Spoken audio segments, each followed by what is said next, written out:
But joining us right now is Mr. Matthew Miller. He's the creator of Miracles and Prophecies of St. John Bosco, this new YouTube channel that I'm very much enjoying. I sent it out to people this last week to share with people because I thought it was so amazing. Good morning to you.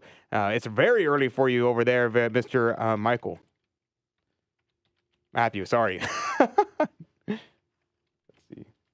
see. Can you hear me all right, Adrian? There you go. Now I can hear you. Perfect. Oh, good stuff. Okay. I'm all good to go. God reward you for sending it out. I appreciate it. Absolutely. Sending out the channel.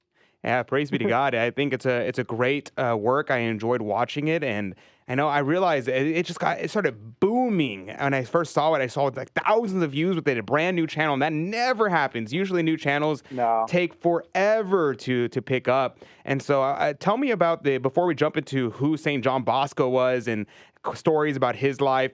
Let's start with this. How did you end up creating this channel? Why did you end up creating this channel? Well, you have to think of the situation of the modern world, how few role models we have now. Imagine if you're a young man wanting to become a priest, you have all the abuse scandals and everything like that. So we have to think of a role model to give young men and even to give priests, people that are already priests today. And who better to draw from than St. John Bosco? St. John Bosco, I mean, he's the only one that I've ever read where you can be afraid of God's judgment, but still be confident in God's mercy. I mean, he's an incredible saint to have. So my idea for a role model is basically that he would be the best person to choose for this whole for this modern day scenario. So why do I think that telling stories about him 3 times a week would work? There is a drive now for doctrine in youth. There's a major drive, and especially on YouTube. So YouTube is becoming television, and television is becoming obsolete. And there's a market now for long form content. So like 10-minute pieces is what I do. 10-minute pieces on St. John Bosco, 3 times a week. So that's more or less why I started it. And I work with America Needs Fatima, as you do, and they asked me to do this channel. And previously I'd been doing TFP Student Action, which is a group of men that go to university campuses and we hold up pro-life signs and we get spat at and yelled at. And we have a lot of people converting too. And filming that type of thing is very, very different. And I didn't necessarily want to switch to this other form of, it's kind of a calmer form. So I was having a hard time with it. And we have this one statue of Our Lady of Graces out here on our property. And I went out to the statue and I held her outstretched hand. And I said, if you want me to do this, you got to make it happen because we need someone to translate it directly from its original Italian. There's 20 volumes on St. John Bosco, 20 volumes. We know more about St. John Bosco possibly than any other saint. And the only caveat is we need to translate it from its original Italian. So we found someone for that the day after, and everything started falling into place. It was absolutely incredible. And then we launched the channel. Sure enough, people wanted to watch it. So we launched a video about Grigio, the angel dog who protected St. John Bosco from assassinations. And that one got 25,000 views. That is really not common in today's YouTube scape. So I feel extremely blessed already. And I have a lot of Catholic nuns praying for me right now, a lot of priests, because that's really the bottom line. You can do whatever you want as far as YouTube. You can promote, but really what's going to get it done is God's grace. That's what really gets us through, so yeah, that's kind of the story of why I started. I was asked to start it and I loved St. John Bosco. And then I started reading about him and I realized the more I read about him, the more I love him. It's really, really, he's an incredible saint. Yeah, it's kind of interesting because, people don't really think too much about what it means to love, right? We kind of, use Mm-hmm. love in such a colloquial sense where we say, oh, I love pizza.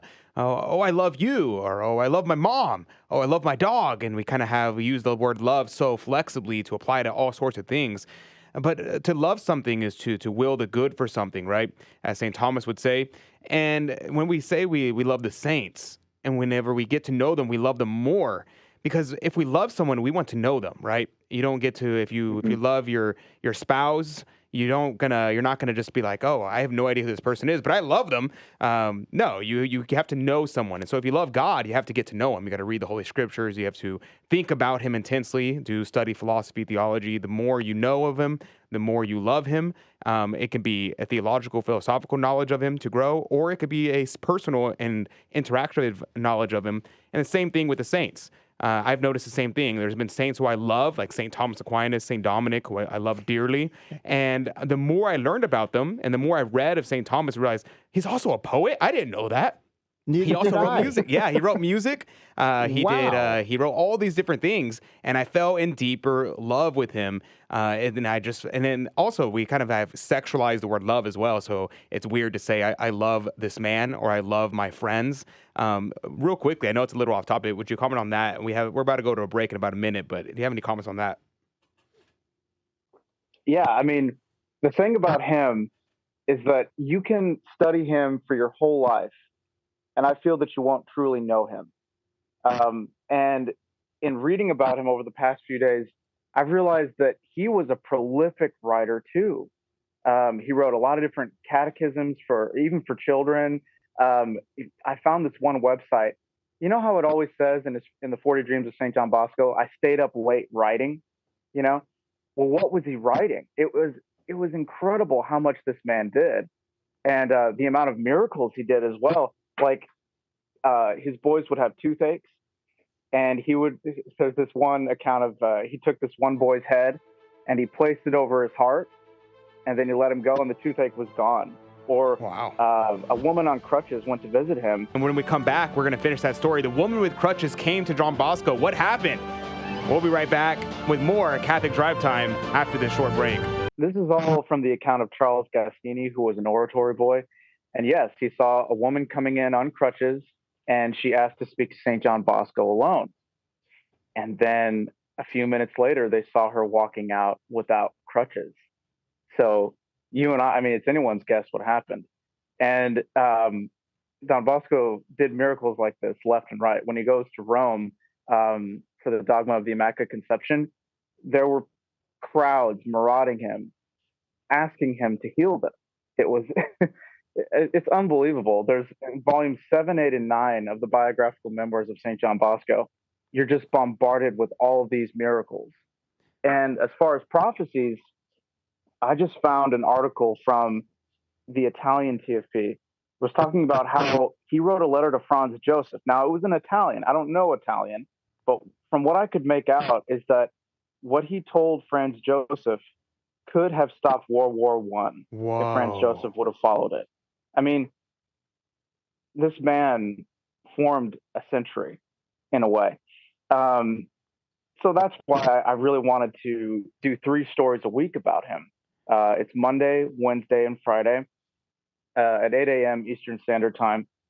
And I think you'll enjoy it. I don't know. You've been watching it, right? Absolutely. And it's been what I was blown away about the most, to be honest, was the production quality. And I knew that you were a good videographer, but I figured I saw them pop up and I was like, oh, that's really cool. And I was like, oh, this is probably going to be Mr. Matthew standing in front of the camera and telling the story.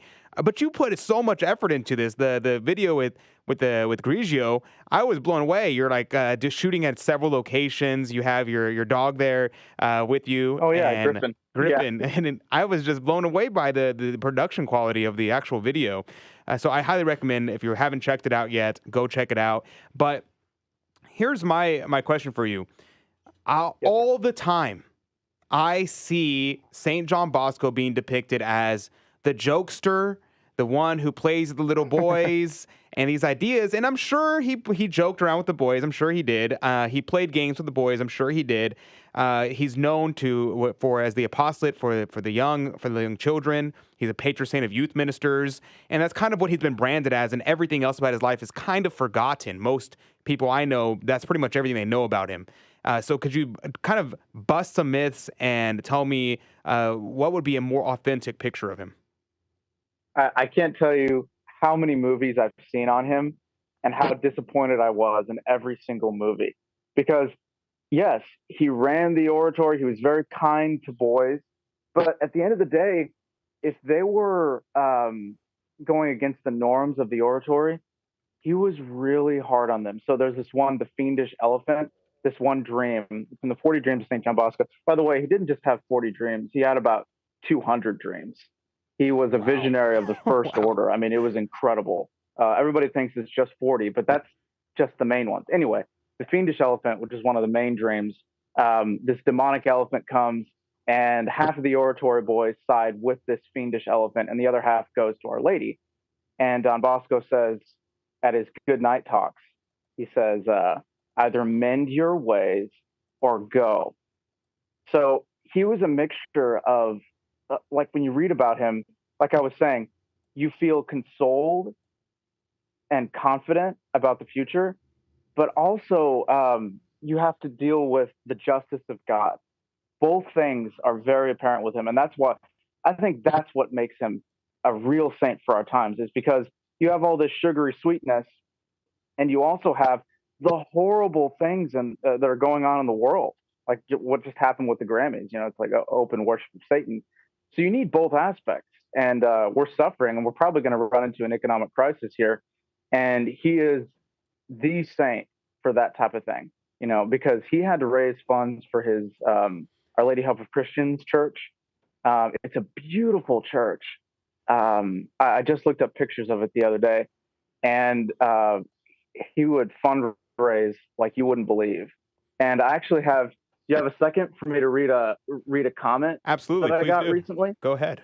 Okay, so this is a comment that I just got, and it shows me that I'm really hitting the mark, or at least St. John Bosco is, so I was really happy with it. Okay, so Magdalena Isaiah says, I've had a hard day today trying to figure out what to do about my continued financial impasse.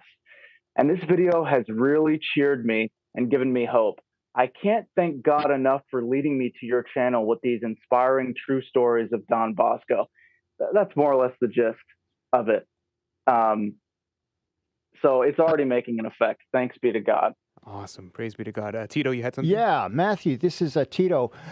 You said that you've noticed in the culture that TV's losing its grip on culture, and people are gravitating towards streaming services such as YouTube. And you've also identified that long-form programs for children have really been on the rise. And with all that said, do you believe that the message that John Bosco presents, a masculine man with hard truths that can be engaged and grow with in your virtue and decrease your vices, to me that seems countercultural and where we stand now. I believe that would be a plus for us as Catholics. Do you emphasize that? Have you identified that? Have you noticed that? And are you purposely when you're preparing your videos, you're making a mental effort to make sure that that comes across to the kids? Because I truly believe children are attracted to strength and not to weakness. Oh, of course. Yeah. So. Oh, of course. Yeah. And also, you can do pretty much whatever you want as long as it's a story for kids. Kids will listen to anything. So I always try to make it a story that illustrates kind of how Don Bosco interacted in his everyday life, because I think we don't understand saints. We just don't. And especially with Hollywood. All the saints, I don't know if I've seen many saints. Oh, the Passion got a lot of things right. But I've never seen it exactly portrayed correctly, So think about Don Bosco's daily dealings with the boys. Yes, he was firm in a lot of things, but he also knew how to be light, you know. And I try to find stories that has as much dialogue as I can, because saints are neither Calvinistic, you know, they're not ultra serious. They are serious because they're thinking about their final end, but they also try to be personable, you know. And I think the more we know of Don Bosco, the more we know of his daily dealings, the more we'll love him. And that's the most important thing, is because we've totally lost the conception of what a saint's supposed to be, you know. And if we understand Don Bosco, the more we'll be like a saint, because that's part of admiring. If you admire something, you take on the aspects of it automatically. I think you're on to something here, because in the little time that I have in my leisure activities, I have noticed this one YouTuber, ex-Navy SEALs, and all he does is sits down and talks about nonfiction horror stories. And I caught him and it's long form, 10, 12 minutes, sometimes 30 minutes. And I caught him in the beginning. He came over from TikTok, already popular, and he ballooned in the hundreds of thousands within weeks. And oh my gosh. And something, if you ever watch Joe Rogan, it almost seems like it's an interview, yes, but it's a story unfolding as he interviews. So I just want to emphasize, I want to add more fuel to your fire, that you are onto something with this. And you may want to take ideas from this ex-Navy SEAL. I cannot remember the name of his show. Is it Popomedic or? Not certain, but Mr. Matthew has also done recently what was the other one? The Catholic Men's Podcast? Was that the name of it? Oh yeah. Well, that's just a hobby. That's not officially recognized. But yeah, I got a lot of experience of basically reading stories. So I clocked like 300 hours in a recording booth. And it pays in the end, because then you learn how to pronounce certain words, and it gets a lot easier. But yeah, I think that long form is the way to go, because people, and plus the whole structure of my video, it's clear. Okay, this part's the cinematic portion, and then this part you're just going to listen to the story. So you can even put your phone down and just listen to it, because there's no music midway through, at least in general. You know, so I'm trying to encourage, just listen to the story, because faith comes through hearing. Remember Fulton Sheen? You know, just listen to the story. That's true. You know, before we run out of time, you know, one thing I wanted to emphasize was something you brought up earlier about how John Bosco is a saint for our times. Could you give some more examples of how he is a saint for our times? I'm thinking of his response to the Freemasons at his time, the response to the pontificate at the time, things like that. Yeah, so when I sat down to write the first episode, I was overwhelmed, because it's like trying to do a show about Our Lady in a way. You know, like, where do you begin with Mother Mary? You know, so I sat down with St. John Bosco, and I thought, well, why don't I make that the whole question of the channel? So you had all of these Freemasons trying to assassinate him. They would go to oratory boys that had graduated and were hard up, and the Masons would offer them a position. And there was this one, I forget the name of the boy, but he and 12 other assassins were assigned to knock out St. John Bosco. Well, why did they want to do that? And by the way, this kid came, and he couldn't take it. He just knelt down in front of St. John Bosco, and St. John Bosco forgave him and provided a good place for him in another country. But why did they want to take him out? You know, why did they want to do that? He wasn't just running a boys' school or a boys' home. There was something far more than that. And I think it has to do with his writings. All of his writings are in Italian. I'm going to have to find the ones that they didn't like. But the Masons really hated them because they're against the church. So he was a mover and a shaker. For Absolutely. Sure. That's why they wanted to take him out. And I think that is such an important point, because people talk about, they tried to assassinate him, but no one asked, why were they trying to assassinate him? What's up with that? Yeah. And they kind of just forget that. And it's a kind of a big deal. So you have to have an angel dog to protect him, you know? Exactly. So thank you, Adrian. Exactly. Thank you very much, Mr. Matthew, for joining us today. It was a blessing to have you on. And if you have not checked it out, make sure you go look up Miracles and Prophecies of St. John Bosco. check out that YouTube channel. Leave them a like, comment, share it with a friend. And if you want to hear more of his stuff, well, make sure you go check it out. You're not gonna regret it, I promise. We'll be right back. God bless you. God love you.